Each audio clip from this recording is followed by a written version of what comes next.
Guys, good morning. જેમ બેને જય શ્રી કૃષ્ણ. સૌથી પહેલાં તમારા બધાના મમ્મી પપ્પાને લાંબુ આયુષ્ય આપે મારી દિલથી પ્રાર્થના. તો કેમ છો તમે બધા? મજામાં ને? આઈ હોપ તમે બધા મજામાં જ હશો. આપણો બ્લોગ જોતા હોય એટલે બધા મજામાં જ હોય. તો બહુ જ બધા દિવસ પછી ફાઇનલી આજે હું એક મસ્ત મજાનો બ્લોગ લઈને આવી ગઈ છું.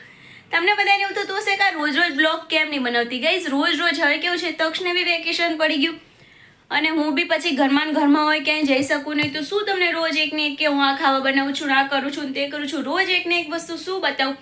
એટલે હું વચ્ચે છે ને મેશો હોલ ને એવું બધું લઈને આવતી હતી. પણ હવે ફાઇનલી આપણે છે ને જવાનું છે મમ્મીના ત્યાં. વેકેશન થઈ ગયું છે તો મારા કાકાના ત્યાં એક ફંક્શન છે તો મમ્મી લોકો આવવાના છે. માતાજીની પ્રતિષ્ઠા છે એટલે મમ્મીને આવવાના છે. તો મેં કીધું પારસને તો મેં કીધું સાથે સાથે જતી રહું એટલે પછી મૂકવા બી ના આવવું પડે. લેવાનું હોય એટલે થોડો સામાન બી વધારે હોય. તો હવે જો બેગ ને હું મારું ઉપર ચડાયેલું છે, એની અંદર બધી બેગ છે. હવે બેગને ઉતારીએ. મેં થોડો સામાન અહીંયા બાજુમાંથી જે લાવીને મૂકવાનું હતું એ મૂક્યો છે. તો આપણે ફટાફટથી પેકિંગ કરી લઈએ. ફાઇનલી જવાનું છે ને ગાઈઝ. વાગી ગયા છે ને 3 બપોરના.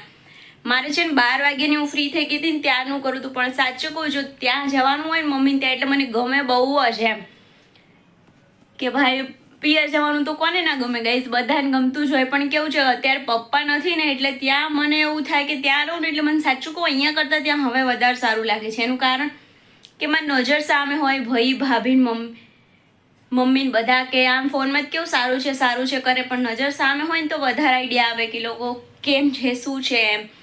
એટલા માટે પણ પપ્પાને ત્યાં જવાનું થાય એટલે હું બપોરની રડ જ કરું છું કે અત્યારે હું મોડું ધોઈને ફ્રેશ થઈને આવી કે વ્લોગ બનાવો. પાછો રડતો એ વ્લોગ નથી બનાવો.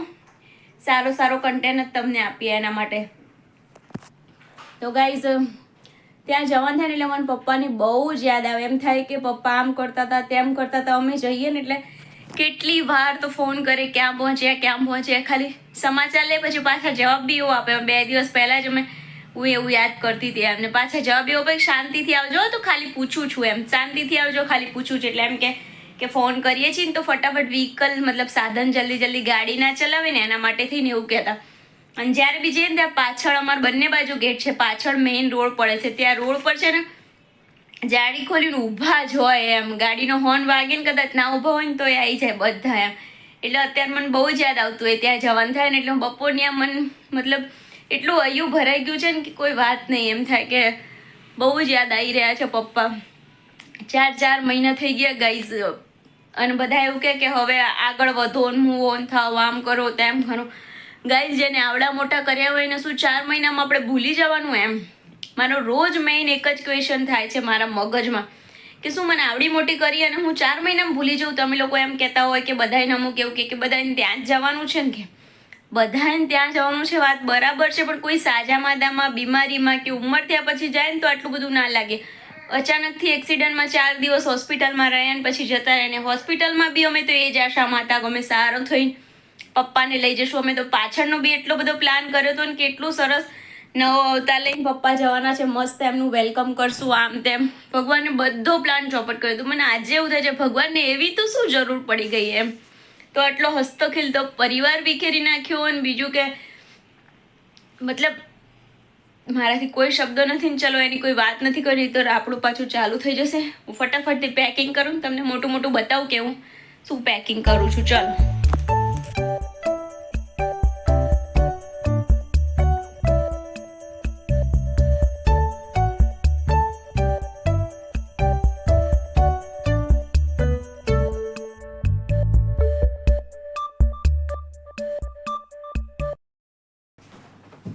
થોડીક વાર એને નીચે જ રાખવું પડશે કેમ કે આમાં પાછું મૂકશું ને ત્યારે જ થશે કામ.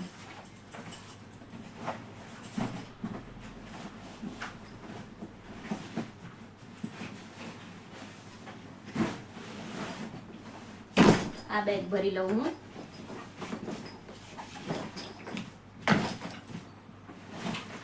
આમાં મારો વિડીયોનો બી અમુક સામાન ઘણો બધો લઈ જવો પડશે એવું છે.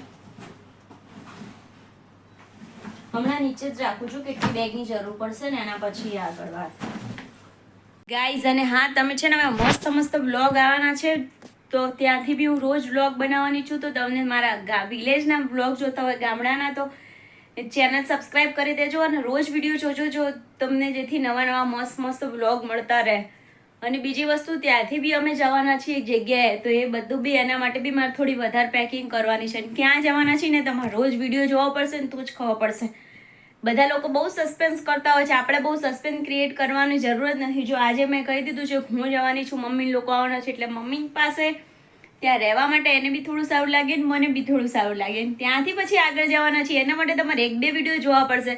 ત્યાં મમ્મીને કે ભાભીના કે ભાઈના મોડે જ તમને સાંભળવા મળી જશે કે અમે ક્યાં જવાના છીએ. તો ચલો ફટાફટથી પેકિંગ કરીએ. બધા કપડાં બહાર કાઢી તો લીધા છે, પણ હવે બધા એને મવડાવવાના છે. કેટલો દિવસ રહેવાની છું ને એ બહુ નક્કી બી નથી, એવું છે. અને સૌથી વધારે કેવું ખબર, આટલા બધા કપડાં લઈને તો જાઉં છું, મને થાય ક્યાંક જવા કરવાનું થાય ને, આમ એક જગ્યાએ જવાનું તો ફાઇનલ જ છે એના માટે. પણ પછી ઘરમાં તો કેવું ખબર હું ના એડ્રેસ જ ગોતતી હોય. મારી ભાભી એવું ક્યાં બી ખરા, તમને રોજ આમાં જોઈએ છીએ એમ એવું થાય છે મારે ક્યારેક ક્યારેક કે એકના એક જ કપડામાં ફરતી હોય એમ. તો ચલો હવે કાઢ્યા છે બધા ભરી તો લઈએ, પછી તક્ષના ભરવાનો બી આઈડિયા આવે. ચલો ફટાફટથી ટાઈમ લેપ્સ લગાવી દઉં છું એટલે તમને જોઈ લેજો.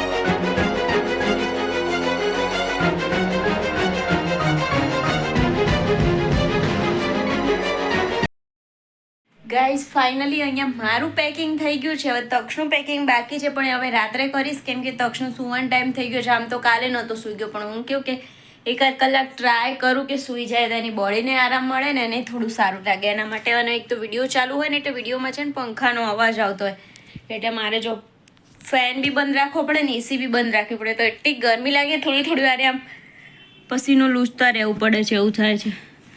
ચલો તો હવે એસી ચાલુ કરીએ અને હવે તક્ષને સુવડાવી દઈએ, પછી મળશું મોડા. કંઈક કરીશ તો નહીં તો પછી આ વિડીયો અહીંયા જ એન્ડ કરું છું કે પેકિંગ ફાઇનલી મારું પેકિંગ થઈ ગયું છે અને હું જવાની છું મમ્મીના ત્યાં. તો હું સુપર એક્સાઇટેડ ને સુપર ખુશ છું ને એક બાજુ થોડી નર્વસ બી છું, કેમ કે મને મારા પપ્પા બહુ જ યાદ આવે છે. પણ આપણે ત્યાં ગયા પછી તો કોઈ રડવાની વાત જ નથી હોતી મમ્મી એમની સામે.